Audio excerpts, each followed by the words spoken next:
Madam Speaker, let me point out here. Our tourism sector was the slowest growing in the OECS. It rebounded the slowest. And that means tens of millions of dollars. And that affected us for almost 2 years. Why was it the slowest?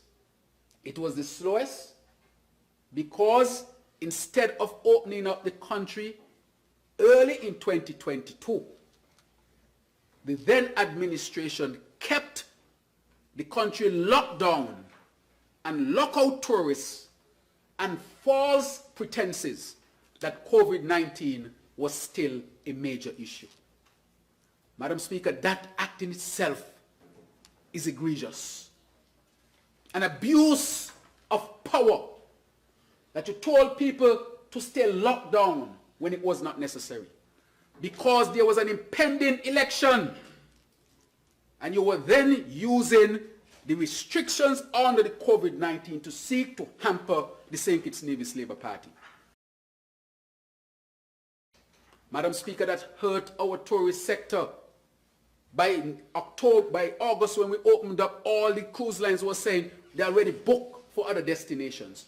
Because when they reached out to St. Kitts and Nevis was the only country saying to the cruise industry that they still had COVID restrictions. Of course, the cruise industry could not understand because they had access to scientific data. And because of that, we lagged. But I want to thank the Minister for Tourism and her ministry for the excellent work they have done to bring us out of that. Now, I start with this clip because this is what I'm going to be talking about today. I think we need to have some honest conversations as it relates to politics.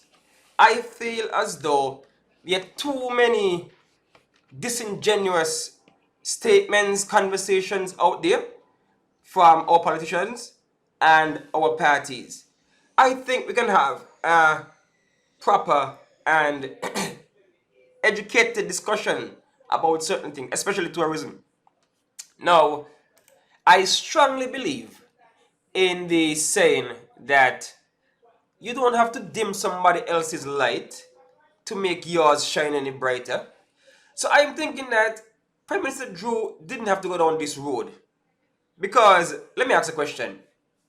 When was the last time we had a bad tourism minister? When was the last time? You can actually boost up what is happening right now without putting down what you think happened back then. So let me show what I'm talking about exactly. So I'm looking at a post from Denzel Douglas, former Prime Minister. And the post reads, "Great news for St. Kitts and Nevis. The Honorable Marsha T. Henderson, Minister of Tourism, has officially announced that St. Kitts has secured home porting operations for P&O cruises under the Carnival Corporation umbrella, repositioning the destination from a port of call to a strategic embarkation and disembarkation hub. The fly cruise model will drive tangible economic benefits, with passengers flying in, staying overnight, dining locally, booking tours, and shopping across by stay. Planned upgrades at Port Zante, including a new international standard cruise terminal, will support the advancement and strengthen the role within the Caribbean cruise network." So I read that to say, this is an extraordinary development in St. Kitts tourism. This is a good thing. This can bring tangible benefits, as you say, to our country. Because I could imagine now that persons are now flying in to go on the cruise, and it ends here, and they have to, disembark and that kind of thing. Could imagine all of the advantages, the trickle-down effects this would have on our economy. We're looking now at persons with garbage disposal. We're looking now at increased stays overnight at various hotels, so occupancy might be up a bit, money, boosting the economy. We're looking at things like, people flying in and, okay, you are a layover, so therefore, let me go bang a beer here, bang a drink here, that kind of vibes. So this is a good thing for St. Kitts tourism. But my point here is this. Marsha Henderson, yeah, she's doing a good job so far with tourism. But didn't Lindsey Grant do a good job with tourism? Ricky Skerritt do a good job with tourism. So tourism has been going up all the time in St. Kitts. What brought it down a bit, which was globally, was COVID. There's no argument to be made there. COVID impacted tourism in a catastrophic kind of way.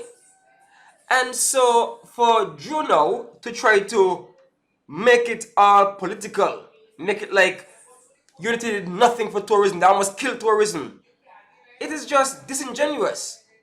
You saw we ended the part there when you say, I want to congratulate Marsha Henderson. That's all you have to say. That, yeah, tourism is up, let's congratulate Marsha Henderson.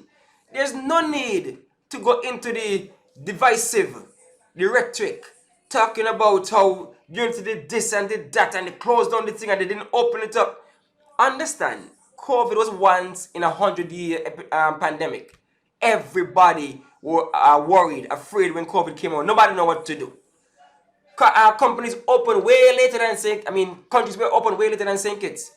There were some countries that opened too soon. And guess what? Their death toll for COVID is higher than St. Kitts. In the Caribbean alone, because what they're not saying is that because of fiscal responsibility by the Unity government, we were able to stockpile enough monies to sustain our people for an extended period of time without having to open up the economy to put our people at risk. That's just the reality of the thing, right? That's the reality of the thing. So to make it sound as though it was the worst thing ever and Unity didn't almost kill tourism is again, as I've said, very disingenuous. You could give Marsha her props without trying to fight down the Unity government. I've always said that if it's one thing they can't say when they're talking about the 7 years here and do this, 7 years here and do that. Mind you know, when they say 7 years, they always exclude COVID, but that's neither here nor there. That's politics. But what they cannot say is that tourism was in a downward spiral. They can't say tourism was not improving during the Unity years. And next thing again, very hypocritical of the Prime Minister. Right? Look at this post from him. I must say multiple posts from him. Look at this. Labour delivers again. September seen a rise in cruise passenger arrival. Thanks to the government and Minister Henderson and her team. Okay, fine. There are 6 cruise ships in port today. That's in 2024. Bastia is filled with revelers. 6 cruise ships. So big up to the cruise ship. Today we welcome 5 cruise ships, including the world's largest icon of the sea. This symbolizes job and a strong tourism sector. So the point goes on. But what I'm trying to say is that this kind of post is a far cry from what was happening before they got in office. Look at this post from the Labour Party, 2019. They actively launched basically a smear campaign against the second cruise pier. A lot of propaganda was thrown at the second cruise pier. They make it sound as though it's in turmoil, it's in problems. Yeah, there might have been over budget, there might have been some issues, but never yet did they shine a positive light on the second cruise pier while they were in opposition. Never yet did they shine a positive light for the second cruise pier. They had a whole smear campaign against the second cruise pier. Right? St. Kitts government seizes second cruise pier without permission of the contractors, conducts sham opening ceremony as part of its deception agenda. Like, what is this for? That's Douglas, right? There's an ongoing and highly charged unsettled dispute between government of Canada and Canadian contractors on one hand, and the government of St. Kitts and Nevis, Casper, on the other hand. So these kind of smear campaigns against the second cruise pier, you'd have never thought that come 2024, 2025, they'll be boosting up, talking about tourism and cruise ships. Like politics, yeah? These people, like, you can boost up tourism without having to. This is 2025, he made these comments about how tourism was basically in a lifeline and it dying and Unity almost killed tourism and that kind of thing. 2025. They don't enjoy the perks Congratulations, Marsha Henderson. More cruise boats, 4 boat, 6, you know, because of the second cruise pier. Look at this, Astafan, a next campaign against it, negative vibes against the cruise, the second pier. Right, said additional, 7 million US is needed to get the cruise pier up and running. Very serious matter and requires not arrogance but cool heads. So again, they paint in the picture, this brush, that the second cruise pier is some kind of negative on the economy of St. Kitts, some kind of albatross around the necks of the economy of St. Kitts. But fast forward, look at this, more negative vibes again. Right? Second cruise pier in crisis. More negative vibes. So what I'm saying now is that you move from there, right? Wills Casper repay the second cruise pier's loans. Negative vibes again. But yet we're looking here. Oh yeah man, good times rolling through. Lot of boats coming through in St. Kitts. Marsha Henderson and her team. Yeah. No mention of the second cruise pier being so integral in all this success. What I'm saying is that you don't have to boost up the opposition, but you don't have to go and demonize and be divisive and bring rhetoric to try to prove your point. You could have easily said, yeah, tourism doing well, congratulations Marsha and her team. No, you have to go back. Team, you need to do this and that, and it was terrible, and we lagging behind because excuses. 2025 still excuses. When tourism was on the rebound, on the unity, it was. Because look at this article here now. I mean, look at this.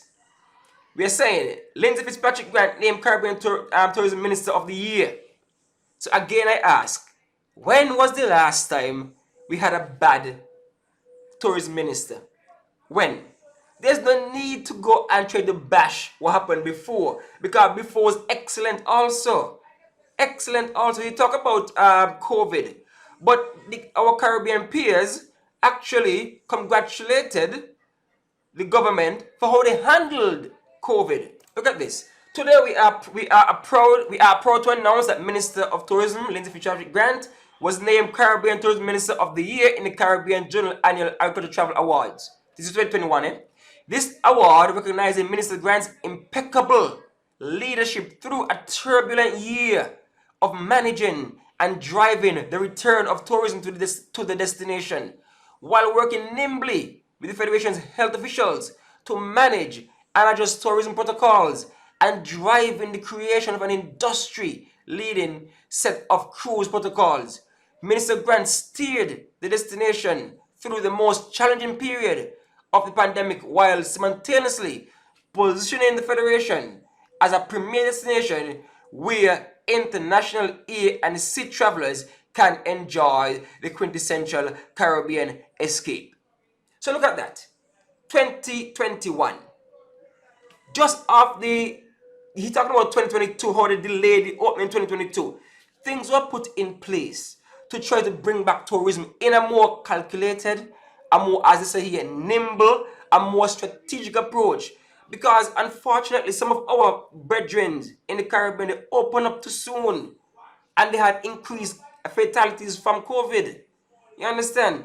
So there's no need for the Prime Minister to be talking these things. There's no need for it. When regionally we were given appreciation. Lindsay got the award because of how they handled COVID. So in one end, PM Drew banging him out about how bad team unity was for tourism. And then our peers in the region are saying, yeah, we handled this thing well. We did well with tourism. So the hypocrisy of tourism is just too much. We need honest conversations. For example, look at this article here by Times Caribbean. Or should I say this St. Kitts Nevis Times. Look at this article. You should go on and read it. Because, yeah, this outlet might have its own agenda, it might have its own bias, but this is more like it. Like the writer was able to show, yeah, Marsha, congratulations, good job for that. Major announcement, 5G income inflation, Marsha Henderson, Minister of Tourism, good.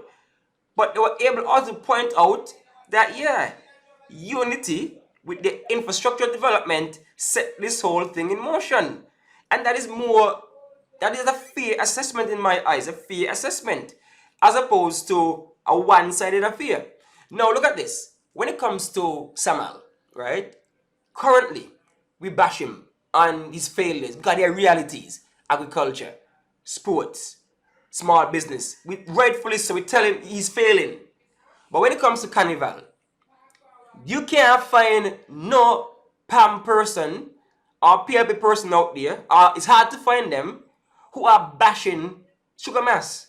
Because the reality is, Sugar Mass has continued to grow. It was growing under Unity, and it has continued growing under the current administration. Yeah, they can spin it and say, yeah, ain't really Samuel is Shannon Harley. Fine, that's politics, spin it. But they are not going to try to find a way to bash anything happening with Sugar Mass. Because Sugar Mass is for all of we, and it is improving. So why are we going to bash it? Tourism for all of we too. So there's a difference in how different parties handle certain things, right? And so let's just think about that and try to refrain from all of the more divisive approach to certain things. You can say what you have to say because if the numbers are there, the numbers are there. You can't deny the numbers. Agriculture has moved, sports is in turmoil. These are actual facts. But when you come and talk about they shut it down for political reasons and it was not scientific based and it caused this with tourism and caused that with tourism, that is just conjecture. That is just you just blowing hot air. That is just you being political. Right? Yeah, you're a politician, fine, but we need better. We need better from some of these politicians out there. Right? So that's one thing I just want to get off my chest as it relates to tourism. There's always some hypocrisy when it comes to tourism and the current Labour administration. They act as though the 7 years prior never existed. Nothing never happened in tourism in the prior 7 years. Nothing at all. Lindsay ain't getting an award. Couple of years in a row, couple of awards, he ain't get none. Marsha get sure. Lindsay ain't get none though. Nah, we gotta stop that. Boost up Marsha all you want, but you don't have to go back again. 2025, we're still talking about 2021, 2022. Honestly, you're still talking, looking at excuses. You're still doing that, right? So I just wanted to point that out with this hypocrisy as it relates to tourism. I'm going to do a next video on tourism to see if it is really as secure as we are hoping for it to be, right? So like and subscribe for that particular video. Thanks for watching. Thanks for listening. Let me know what you think in the comment section. If what I'm saying makes sense or not, just sound off on that particular point.